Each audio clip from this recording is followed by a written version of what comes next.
He could remember every face he'd ever seen, every voice, every conversation, every detail. He remembered the nurse who brought him coffee that morning, the doctor who stitched his wounds, even the man who delivered his mail 5 years ago. But when he looked into the mirror, he didn't recognize the person staring back. He could remember everyone except himself. When he woke up in the hospital, he knew everyone around him. He greeted the doctor by name. He even asked about her daughter's piano recital from the night before. The room went silent. The doctor had never met him before. He had no ID, no phone, no memory of his own life. And when they searched his fingerprints, nothing came up. No records, no matches. It was as if he'd never existed. He could recall the lives of others in perfect clarity, but not a single thing about who he was. He wandered through the city trying to find himself. Everywhere he went, people felt strangely familiar. He could name their schools, their fears, their favorite colors, details no one else could possibly know.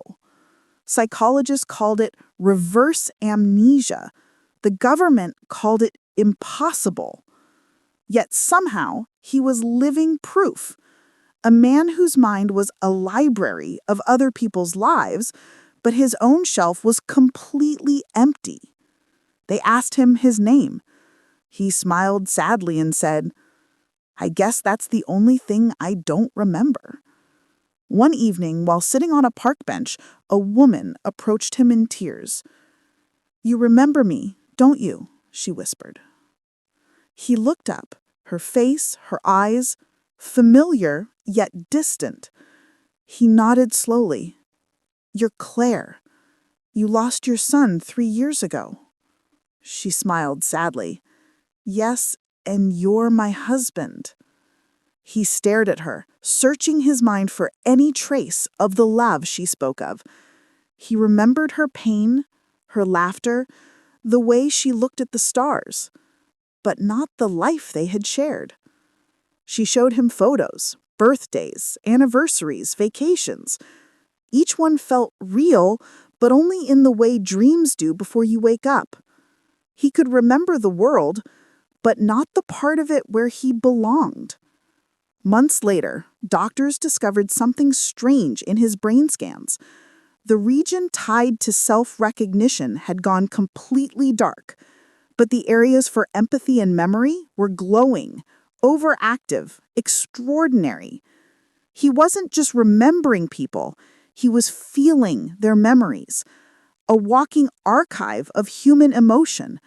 A man who carried everyone's stories except his own. When asked who he wanted to be remembered as, he simply said, "Remember me as the man who remembered you." We spend our lives trying to be remembered, but maybe the truest kind of love is to remember others, even when we forget ourselves.